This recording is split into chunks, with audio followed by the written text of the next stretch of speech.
السلام علیکم۔ رات کے 8 بجے ہیں۔ یہ ریڈیو پاکستان ہے۔ خبرنامے کے ساتھ میں ہوں تسکین ظفر اور میں ہوں عامر ہاشمی۔ پہلے اہم خبروں کا خلاصہ۔ نگراں وزیر اعظم نے ازبکستان کے نائب وزیر اعظم سے گفتگو کرتے ہوئے کہا ہے کہ ویزے کا آسان طریقہ کار اور بینکنگ کے بہتر ذرائع سے دو طرفہ تجارت کو فروغ ملے گا۔ انوار الحق کاکڑ نے کہا ہے کہ حکومت پاکستان میں سرمایہ کاری کے لیے بیرون ملک مقیم پاکستانیوں کو تمام ممکنہ سہولیات فراہم کرے گی۔ پاکستان، افغانستان اور ازبکستان کا پہلا سہ فریقی اجلاس آج اسلام آباد میں ہوا، جس میں تینوں ملکوں کے درمیان تجارت میں اضافے کے طریقوں پر غور کیا گیا۔ وزیر صحت نے کہا ہے کہ ملک بھر میں 500 بنیادی صحت مراکز کی 2 ماہ میں تزئین و آرائش کی جائے گی۔ پاکستان اور جرمنی نے باہمی فائدے کے تعاون کو مزید مستحکم بنانے پر اتفاق کیا ہے۔ برطانیہ نے موسمیاتی مطابقت اور پائیدار ترقی کی کوششوں میں پاکستان سے تعاون کے عزم کا اعادہ کیا ہے۔ افغان باشندوں سمیت غیر قانونی طور پر مقیم غیر ملکیوں کی ان کے ملکوں کو واپسی کا سلسلہ جاری ہے۔ آج غزہ پر اسرائیلی بمباری میں بچوں اور خواتین سمیت درجنوں فلسطینی شہری شہید ہو گئے۔ عرب اور اسلامی ملکوں نے غزہ میں قطری امداد ہیڈ کوارٹرز پر اسرائیلی بمباری کی مذمت کی ہے۔ نریندر مودی کی قیادت میں بھارتی حکومت نے غیر قانونی زیر قبضہ جموں کشمیر میں آبادی کا تناسب تبدیل کرنے کی غرض سے مقامی ملازمین کو غیر کشمیریوں سے تبدیل کرنے کے لیے محکمہ صحت کے سینکڑوں کشمیری ملازمین کو برطرف کر دیا ہے۔ ذیابیطس کا عالمی دن آج منایا گیا۔ اور ICC کرکٹ عالمی کپ کا پہلا سیمی فائنل کل ممبئی میں بھارت اور نیوزی لینڈ کے درمیان کھیلا جائے گا۔ اہم خبروں کا خلاصہ ہم نے آپ تک پہنچایا، اور اب خبریں ہوں گی تفصیل کے ساتھ۔ پہلے عامر ہاشمی۔ شکریہ تسکین ظفر۔ نگراں وزیر اعظم انوار الحق کاکڑ نے اس امر پر زور دیا ہے کہ ویزے کے آسان طریقہ کار، بہتر بینکاری ذرائع اور گودام کی باہمی سہولتوں سے پاکستان اور ازبکستان کے درمیان تجارت کو مزید فروغ حاصل ہوگا۔ انہوں نے یہ بات آج اسلام آباد میں ازبکستان کے نائب وزیر اعظم ڈاکٹر جمشید خوجائف کی قیادت میں ایک 7 رکنی ازبک وفد سے گفتگو کرتے ہوئے کہی۔ انہوں نے دونوں ملکوں کے درمیان خصوصاً تجارت، دفاع اور رابطوں کے شعبوں میں دو طرفہ تعاون کی رفتار پر اطمینان کا اظہار کیا۔ انہوں نے اسلام آباد میں پاکستان، ازبکستان اور افغانستان کے وزراء تجارت کے پہلے سہ فریقی اجلاس کے انعقاد کو بھی سراہا۔ انہوں نے امید ظاہر کی کہ دونوں ملکوں کی کاروباری برادری قلیل وقت میں $1 ارب کے دو طرفہ تجارتی ہدف کو آسانی سے حاصل کرے گی۔ ازبک نائب وزیر اعظم نے اس موقع پر یہ امید ظاہر کی کہ دونوں ملک ازبکستان، افغانستان، پاکستان ریلوے منصوبے کی بروقت تکمیل کے لیے مؤثر طور پر کام جاری رکھیں گے۔ نگراں وزیر اعظم انوار الحق کاکڑ نے بیرون ملک مقیم پاکستانیوں پر ملک میں سرمایہ کاری کرنے پر زور دیا ہے۔ آج اسلام آباد میں اوورسیز پاکستانیوں کے ایک وفد سے ملاقات میں انہوں نے کہا کہ حکومت انہیں اس سلسلے میں ہر ممکن مدد اور سہولتیں فراہم کرے گی۔ وزیر اعظم نے کہا کہ اوورسیز پاکستانیوں کی طرف سے قانونی اور محفوظ ذرائع سے ترسیلات زر ملک کی ترقی کے لیے انتہائی اہم ہیں۔ انہوں نے بیرون ملک مقیم پاکستانیوں کی حوصلہ افزائی کی کہ اپنی رقوم روشن ڈیجیٹل پاکستان اکاؤنٹ کے ذریعے بھجوائیں۔ انہوں نے کہا کہ روشن ڈیجیٹل پاکستان اکاؤنٹ فنڈز کی منتقلی کا ایک محفوظ ذریعہ ہے جسے ملک کی معیشت کی بہتری کے لیے استعمال کیا جا سکتا ہے۔ وزیر اعظم نے کہا کہ اوورسیز پاکستانیوں کے سرمایہ کاری اور ان کی املاک کا تحفظ حکومت کی ذمہ داری ہے۔ آج اسلام آباد میں خیبر پختونخوا کے نگراں وزیر اعلیٰ ارشد حسین سے باتیں کرتے ہوئے نگراں وزیر اعظم انوار الحق کاکڑ نے اس اعتماد کا اظہار کیا کہ صوبے آزادانہ اور شفاف انتخابات کے انعقاد کے لیے الیکشن کمیشن کے معاونت کرنے میں اپنا بھرپور کردار ادا کریں گے۔ وزیر اعظم نے ارشد حسین کو عہدہ سنبھالنے پر مبارکباد دی۔ ملاقات کے دوران صوبے کے انتظامی امور، خیبر پختونخوا میں امن و امان کی صورتحال اور اسمگلنگ کی روک تھام پر بھی تبادلہ خیال کیا گیا۔ الیکشن کمیشن نے ذرائع ابلاغ کے ان اطلاعات کو مسترد کر دیا ہے کہ اس نے نگراں وزیر اعظم اور وزراء کے ظاہر کردہ اثاثوں کی نقول فراہم کرنے سے معذرت کی ہے۔ الیکشن کمیشن کے ترجمان نے ایک بیان میں میڈیا کی ان اطلاعات کو حقائق کے منافی قرار دیا۔ ترجمان نے واضح کیا کہ ان اثاثوں کی تفصیلات الیکشن کمیشن میں الیکشن ایکٹ مجریہ 2017 کی شق 230(3) کے تحت جمع کرائی گئیں۔ ترجمان نے کہا کہ شق 138 کے تحت وفاقی گزٹ میں شائع ہونے والے اثاثوں کی نقول الیکشن کمیشن سیکریٹریٹ اسلام آباد میں درخواست دینے اور متعلقہ فیس کی ادائیگی کے بعد حاصل کی جا سکتی ہیں۔ صدر ڈاکٹر عارف الوی نے غیر ملکی سرمایہ کاروں پر زور دیا ہے کہ پاکستان میں سرمایہ کاری کے بہتر حالات سے فائدہ اٹھائیں۔ آکسفورڈ الومنائی کے وفد سے گفتگو کرتے ہوئے جس نے آج اسلام آباد میں ان سے ملاقات کی، صدر نے کہا کہ بین الاقوامی سرمایہ کاروں اور کمپنیوں کو پاکستان میں تجارت اور سرمایہ کاری کے مواقع تلاش کرنے چاہیے۔ صدر نے کہا کہ پاکستان نے اپنی معیشت بہتر بنانے پر توجہ مرکوز کر رکھی ہے اور وہ اپنی برآمدات بڑھانے اور اپنی مصنوعات کے لیے نئی منڈیاں تلاش کرنے کے لیے کوشش کر رہا ہے۔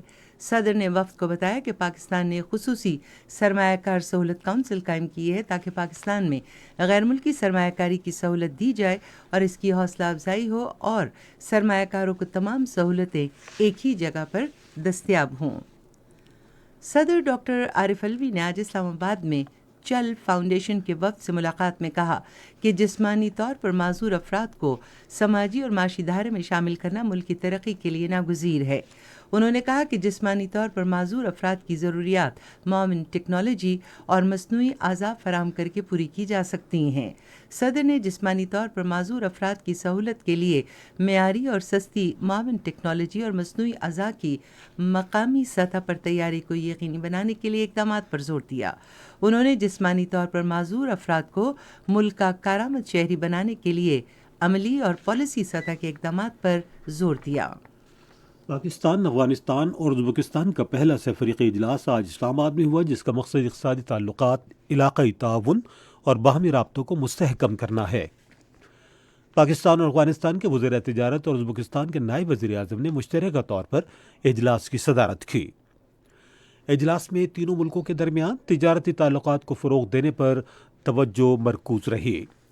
مذاکرات میں تجارتی رکاوٹیں کم کرنے، کسٹم کا طریقہ کار آسان بنانے اور سرحد کے آر پار بآسانی تجارت کو فروغ دینے پر غور کیا گیا۔ وزراء نے مختلف شعبوں میں سرمایہ کاری کے امکانات پر غور کیا، جس سے مشترکہ منصوبے شروع کرنے، سرکاری اور نجی شعبے میں اشتراکی عمل اور غیر ملکی براہ راست سرمایہ کاری کے مواقع پیدا ہوں گے۔ انہوں نے رسل وسائل کے نظام کے فروغ دینے اور اس سلسلے میں بنیادی سہولیات کی ترقی میں اضافے کے طریقوں پر غور کیا تاکہ مال کی حمل و نقل پر آسانی پیدا ہو۔ پاکستان کے وزیر تجارت ڈاکٹر گوہر اعجاز نے اس موقع پر گفتگو میں توقع ظاہر کی کہ اس سہ فریقی تعاون سے تینوں ملکوں میں اقتصادی ترقی کی رفتار بڑھے گی۔ انہوں نے کہا کہ پاکستان، افغانستان اور ازبکستان نئی منڈیوں میں جگہ بنا سکتے ہیں اور اپنی صلاحیتوں اور وسائل سے فائدہ اٹھاتے ہوئے اپنی معیشتوں کو وسعت دے سکتے ہیں۔ نگراں وزیر تجارت گوہر اعجاز نے کہا ہے کہ حکومت $550 ارب کے وسط ایشیائی زون سے اپنی معیشت کو مستحکم کرنے کی کوشش کر رہی ہے۔ آج اسلام آباد میں ازبکستان کے نائب وزیر اعظم ڈاکٹر جمشید کے ہمراہ نیوز کانفرنس سے خطاب کرتے ہوئے انہوں نے کہا کہ خشکی میں گھرے ہوئے ملکوں میں اپنی بندرگاہوں کے ذریعے زیادہ سے زیادہ فوائد حاصل کرنے کی کوشش کی جا رہی ہے۔ اس موقع پر ازبکستان کے نائب وزیر اعظم ڈاکٹر جمشید نے کہا کہ خطے میں سرمایہ کاری اور تجارت میں تعاون ہماری اولین ترجیح ہے۔ یہ خبریں آپ ریڈیو پاکستان سے سن رہے ہیں۔ ریڈیو پاکستان کی آفیشیل موبائل ایپ، جہاں آپ کو ملے گی ریڈیو پاکستان کے تمام میڈیم ویوز اور FM چینلز کی لائیو سٹریمنگ، تازہ ترین خبریں، ریڈیو پاکستان کی دلچسپ پوڈ کاسٹ سروس اور بہت کچھ۔ تو ابھی وزٹ کریں radio.gov.pk/apps اور اپنے موبائل فونز پر ریڈیو پاکستان کی official mobile app download کریں۔ ریڈیو پاکستان، قوم کی آواز۔ وزیر صحت ڈاکٹر ندیم جان نے کہا ہے کہ ملک بھر میں 2 ماہ میں 500 صحت کے بنیادی مراکز کو بہتر بنایا جائے گا۔ آج ذیابیطس کے عالمی دن پر اسلام آباد میں ایک تقریب سے خطاب کرتے ہوئے انہوں نے کہا کہ یہ کام سرکاری خزانے کا 1 پیسہ خرچ کیے بغیر کیا جائے گا۔ انہوں نے کہا کہ ذیابیطس جیسے غیر متعدی امراض کو پھیلنے سے روکنے کے لیے آگاہی بھی یقینی بنائی جائے گی۔ وزارت صحت نے غیر رجسٹرڈ اور ممنوعہ روایتی سرنجوں کی فروخت کے خلاف مہم چلانے کا فیصلہ کیا ہے۔ یہ اقدام نگراں وزیر صحت ڈاکٹر ندیم جان کے ملک بھر میں غیر رجسٹرڈ اور ممنوعہ روایتی سرنجوں کی خرید و فروخت کے خلاف نوٹس لینے کے بعد کیا گیا۔ اس سلسلے میں وزیر صحت کی ہدایت پر مارکیٹ سروے شروع کر دیا گیا ہے۔ پاکستان میں جرمنی کی سفیر ایلفریڈ گرینس نے نگراں وزیر خارجہ جلیل عباس جیلانی سے آج اسلام آباد میں ملاقات کی۔ انہوں نے دوطرفہ تعلقات کے مختلف پہلوؤں پر تبادلہ خیال کیا اور باہمی طور پر مفید تعاون کو مزید فروغ دینے پر اتفاق کیا۔ اس موقع پر علاقائی اور عالمی حالات و واقعات پر بھی تبادلہ خیال ہوا۔ نگراں وزیر خارجہ جلیل عباس جیلانی نے ڈیوڈ کیمرون کو برطانیہ کے وزیر خارجہ تعینات ہونے پر مبارکباد دی ہے۔ انہوں نے سماجی رابطے کی ویب سائٹ ایکس پر ان کے ساتھ کام کر کے دوطرفہ تعلقات کو مزید مستحکم کرنے اور عالمی چیلنجز میں تعاون کی خواہش کا اظہار کیا۔ برطانیہ نے اپنے اس عزم کا اعادہ کیا ہے کہ وہ ماحولیاتی تبدیلیوں سے نبرد آزما ہونے اور پائیدار ترقی کے لیے پاکستان کے سفر میں اس کی مدد کرتا رہے گا۔ اس عزم کا اظہار برطانوی ہائی کمیشن اسلام آباد میں ڈائریکٹر ترقیات جو موئر نے نگران وزیر برائے منصوبہ بندی محمد سمیع سعید سے آج اسلام آباد میں ایک ملاقات میں کیا۔ فریقین نے ملاقات میں پاکستان کے موجودہ پورٹ فولیو پر تبادلہ خیال کیا اور آئندہ اس میں مزید اضافہ کرنے کا عزم ظاہر کیا۔ وزیر منصوبہ بندی نے اشروں پر محیط امداد کے لیے برطانوی ہائی کمیشن کے تعاون کی تعریف کی جو پاکستان کے سماجی اور اقتصادی ترقی میں مرکزی کردار ادا کرتا رہا ہے۔ پاکستان اور پرتگال نے دوطرفہ تعلقات میں اضافہ کرنے اور ثقافتی تبادلوں کی تعداد بڑھانے پر اتفاق کیا ہے۔ یہ اتفاق رائے پرتگال کے سفیر اور وفاقی وزیر قومی ورثہ اور ثقافت جمال شاہ کے درمیان آج اسلام آباد میں ہونے والی ایک ملاقات میں ہوا۔ دونوں رہنماؤں نے ثقافتی شعبے میں تعاون بڑھانے کی تفصیلات پر غور کیا جس میں مشترکہ ثقافتی تقاریب کا اہتمام کرنا اور پاکستان اور پرتگال دونوں کے ثقافتی ورثے کو فروغ دینا شامل ہے۔ کرغزستان نے پاکستان کی کراچی اور گوادر کی بندرگاہوں سے استفادہ کرنے میں گہری دلچسپی ظاہر کی ہے جو کہ وسط ایشیائی ریاستوں اور یورپ ایشیا اقتصادی تعاون کو کھلے سمندر تک قریبی رسائی فراہم کرتی ہیں۔ اس دلچسپی کا اظہار کرغزستان کی کابینہ کے نائب چیئرمین بیسلوف ایڈل زولوبروف نے بشکیک میں تجارت، معیشت اور سائنس و ٹیکنالوجی میں تعاون کے بارے میں پاک کرغزستان بین الحکومتی کمیشن کے 4تھے اجلاس کے دوران کیا۔ اجلاس میں پاکستانی وفد کی قیادت وزیر توانائی محمد علی نے کی۔ انہوں نے دوطرفہ تعاون بڑھانے کے لیے پاکستان کی طرف سے مذاکرات اور عملی اقدامات کرنے پر اتفاق کیا۔ علاقائی منصوبے کاسا 1000 کی اہمیت پر زور دیتے ہوئے وزیر توانائی نے مشترکہ اہداف کے حصول کے لیے اس منصوبے کی جلد تکمیل کے لیے فریقین کے عزم پر زور دیا۔ انہوں نے دوطرفہ ای کامرس پلیٹ فارمز کے لیے تعاون اور لاجسٹک اور ای کامرس کے مرکز کے طور پر کرغزستان کے بڑھتے ہوئے کردار کے اعتراف میں پاکستان کی دلچسپی کا اعادہ کیا۔ افغان باشندوں سمیت غیر قانونی طور پر مقیم غیر ملکیوں کی اپنے اپنے ملک واپسی کا عمل جاری ہے۔ ہزاروں افغان باشندے تورخم اور چمن کے راستے روزانہ کی بنیاد پر افغانستان واپس جا رہے ہیں۔ افغانوں کی باعزت طریقے سے ملک واپسی کے لیے دوسرے اقدامات کے علاوہ مختلف اضلاع میں ٹرانزٹ کیمپ قائم کیے گئے ہیں اور ان کی عارضی رہائش کے لیے تمام سہولتیں دستیاب ہیں۔ ادھر امور داخلہ اور قبائلی امور کے محکمے نے آج کہا کہ 3324 مزید غیر قانونی غیر ملکیوں کو پاکستان اور افغانستان کے درمیان تورخم اور انگوراڈا کی سرحدی گزرگاہ کے راستے افغانستان واپس بھیجا گیا۔ پشاور میں مرکزی کنٹرول روم کی جانب سے جاری ہونے والی سرکاری پریس ریلیز کے مطابق خیبر پختونخوا سے رضاکارانہ طور پر واپس جانے والے اور واپس بھیجے گئے افراد کی تعداد 2,12,874 ہو چکی ہے، جس میں 2,10,607 افراد رضاکارانہ طور پر واپس گئے ہیں اور 2,267 افراد کو واپس بھیجا گیا ہے۔ خیبر پختونخوا کے گورنر حاجی غلام علی نے قومی معیشت کو مستحکم کرنے کے لیے مقامی وسائل سے فائدہ اٹھانے کی ضرورت پر زور دیا ہے۔ مزید تفصیلات ہمارے پشاور کے نمائندے فلک نیاز سے۔ آج پشاور میں ایک تقریب سے خطاب کرتے ہوئے خیبر پختونخوا کے گورنر حاجی غلام علی نے کہا کہ ملک کو معاشی مسائل سے نکالنے کے لیے ہمیں امپورٹڈ اشیاء پر انحصار چھوڑنا ہوگا۔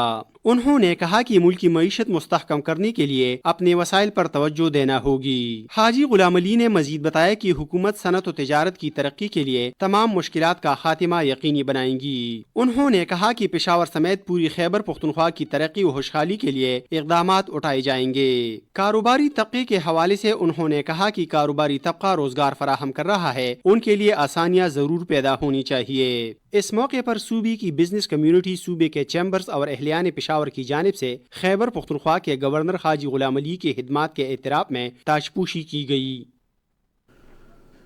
سپاہی محمد سہیل شہید اور سپاہی عبداللہ شہید کی نماز جنازہ بنوں میں ادا کر دی گئی۔ دونوں جوانوں نے شمالی وزیرستان کے علاقے میر علی میں جام شہادت نوش کیا۔ پاک فوج کے میڈیا ونگ کے مطابق شہداء کو مکمل فوجی اعزاز کے ساتھ سپرد خاک کیا گیا۔ فوج کے حاضر سروس سینئر افسران اور شہداء کے عزیز و اقارب اور مقامی افراد کی بڑی تعداد نے شہداء کے جنازوں میں شرکت کی۔ ان قربانیوں سے قوم کا یہ عزم مضبوط ہوتا ہے کہ ہم مادر وطن سے ہر قیمت پر دہشت گردی کے خاتمے کے لیے پرعزم رہیں گے۔ یہ خبریں ریڈیو پاکستان سے نشر کی جا رہی ہیں۔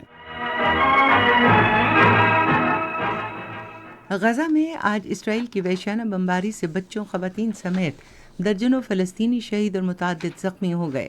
خبر رساں ادارے وفا کے نمائندے نے بتایا کہ غزہ میں جنگی طیاروں نے شفا کمپلیکس، الکنز مسجد اور رہائشی عمارتوں کے نواح میں کئی حملے کیے۔ 7 اکتوبر سے غزہ کی پٹی میں جاری اسرائیلی جارحیت کے نتیجے میں اب تک 11,180 افراد شہید ہوئے، جن میں 4,609 بچے بھی شامل ہیں۔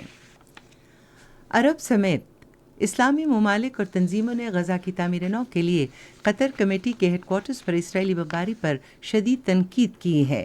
سعودی عرب، متحدہ عرب امارات، کویت، عمان اور مصر کی خارجہ امور کی وزارتوں نے اپنے الگ الگ بیانات میں اسرائیل کی بلا جواز جارحیت کی مذمت کرتے ہوئے مزید خون خرابے سے بچنے کے لیے فوری جنگ بندی کی ضرورت پر زور دیا ہے۔ ادھر OIC اور خلیج تعاون کونسل نے بھی اسرائیلی بمباری کی سختی سے مذمت کی ہے۔ غیر قانونی طور پر بھارت کے زیر قبضہ جموں کشمیر میں مودی کی زیر قیادت بھارتی حکومت تحریک آزادی سے وابستگی پر لوگوں کو ان کی زمینوں اور جائیدادوں سے محروم کر کے مسلسل انتقام کا نشانہ بنا رہی ہے۔ قابض حکومت نے اپنی تازہ ترین کارروائیوں میں کرال پورہ میں 2 کنال اراضی جبکہ ضلع پلوامہ میں ایک 2 منزلہ مکان کو ضبط کر لیا۔ اسی طرح کی ایک اور ظالمانہ کارروائی میں ہندتوا حکومت نے پورے مقبوضہ جموں کشمیر میں محکمہ صحت کے سینکڑوں کشمیری ملازمین کو برطرف کر دیا۔ اس اقدام کو ہندتوا حکومت کی سازش کے ایک حصے کے طور پر دیکھا جا رہا ہے، جس میں مقامی ملازمین کی جگہ باہر کے لوگوں کو بھرتی کیا جاتا ہے تاکہ مقبوضہ علاقے میں آبادی کا تناسب تبدیل کیا جا سکے۔ آپ سن رہے ہیں ریڈیو خبرنامہ۔ اب پیش ہیں کھیلوں کی خبریں۔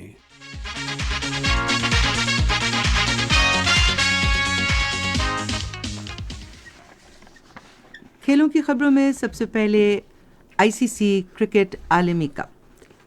ICC کرکٹ عالمی کپ کا پہلا سیمی فائنل کل ممبئی میں بھارت اور نیوزی لینڈ کے درمیان کھیلا جائے گا، جبکہ جمعرات کو کولکتہ میں کھیلے جانے والے دوسرے سیمی فائنل میں آسٹریلیا اور جنوبی افریقہ مد مقابل ہوں گے۔ ٹورنامنٹ کا فائنل اتوار کو احمد آباد میں کھیلا جائے گا۔ مارنے مارکل نے بھارت میں عالمی کپ کے سیمی فائنل میں پاکستانی ٹیم کے کوالیفائی نہ کرنے کے بعد کرکٹ ٹیم کے بالنگ کوچ کے عہدے سے استعفیٰ دے دیا ہے۔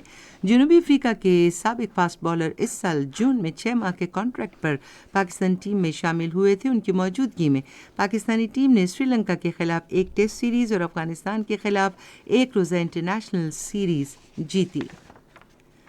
پشاور، فاٹا، کراچی وائٹس اور ملتان کی ٹیمیں پاکستان کپ 2023-24 کے سیمی فائنل میں پہنچ گئی ہیں۔ پہلا سیمی فائنل پشاور اور فاٹا کی ٹیموں کے درمیان جمعرات کو کھیلا جائے گا، جبکہ کراچی وائٹس اور ملتان کی ٹیمیں جمعے کے روز دوسرے سیمی فائنل میں مد مقابل ہوں گی۔ فائنل میچ اتوار کے روز پنڈی کرکٹ اسٹیڈیم میں کھیلا جائے گا۔ Pakistan football team FIFA World Cup 2026 qualifier round 2 میں شرکت کے لیے سعودی عرب میں ہے۔ پاکستان فٹ بال فیڈریشن کے ذرائع نے اے پی پی کو بتایا کہ پاکستان اور میزبان سعودی عرب جمعرات کو عیسیٰ سٹی میں پرنس عبداللہ بن جلاوی اسٹیڈیم میں کھیلیں گے۔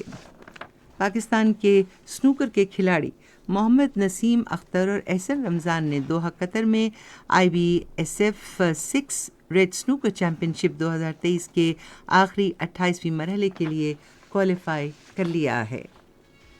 اسکردو کی ٹیم نے، جس نے آزادی گلگت بلتستان پولو ٹورنامنٹ کا ٹائٹل جیت لیا ہے۔ کھیلوں کی خبریں ہم نے آپ تک پہنچائیں، اور آئیے اب ہم آپ کو لیے چلتے ہیں تجارت کی دنیا میں۔ پاکستان اسٹاک ایکسچینج میں آج کاروباری سرگرمیوں کا آغاز بہتری سے ہوا اور پہلے گھنٹے کے دوران KSE 100 انڈیکس میں 200 سے زائد پوائنٹس کا اضافہ ریکارڈ کیا گیا۔ گزشتہ کی ہفتوں سے اسٹاک ایکسچینج میں مثبت رجحان جاری ہے، جس سے معیشت کو درست سمت میں گامزن کرنے کے لیے نگراں حکومت کی دانشمندانہ پالیسیوں اور اقدامات کی عکاسی ہوتی ہے۔ مزید تفصیلات ریڈیو پاکستان کراچی کی نمائندہ ملحت سولت کی اس رپورٹ میں ہے۔ پاکستان اسٹاک ایکسچینج میں گزشتہ کچھ ہفتوں سے جاری مثبت رجحان نے نہ صرف کاروبار اور تجارت کے حوالے سے ملک میں اعتماد کی فضا میں اضافہ کیا ہے، بلکہ نگراں حکومت کی جانب سے اس ضمن میں کیے جانے والے اقدامات کو بھی درست ثابت کیا ہے۔ اس سلسلے میں اگر پاکستان اسٹاک ایکسچینج کے پچھلے ہفتے کے اعداد و شمار کو دیکھا اضافے کے بعد موجودہ پریمیم 533 ارب روپے سے بڑھ کر 1221 ارب ہو جائے گا۔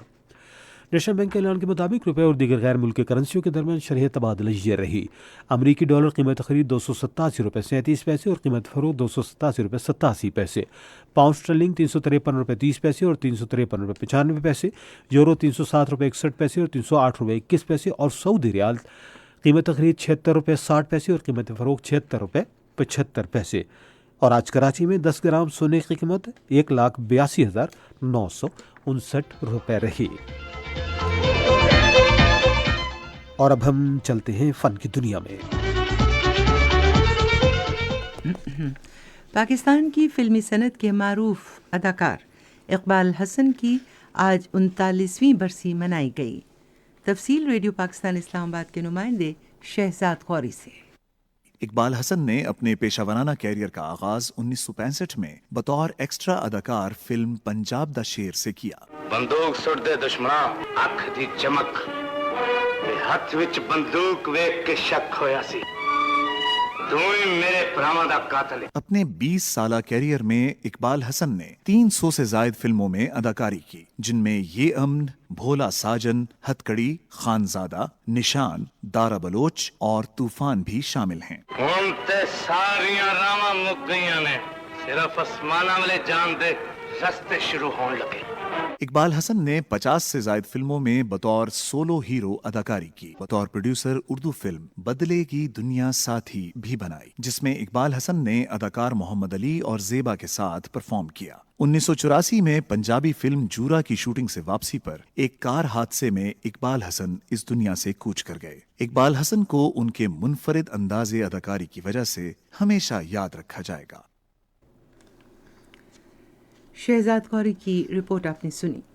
پاکستان اکیڈمی سلیکشن کمیٹی نے اس سال کے لیے فلم ان فلیمز کو آسکر ایوارڈ کے لیے بھجوانے کے لیے منتخب کیا ہے۔ اس فلم کے ہدایت کار زارا خان اور اس کو پروڈیوس انم عباس نے کیا ہے۔ اس فلم کی کہانی ماں اور بیٹی کے گرد گھومتی ہے، جس خاندان کے سربراہ کا انتقال ہو گیا ہے۔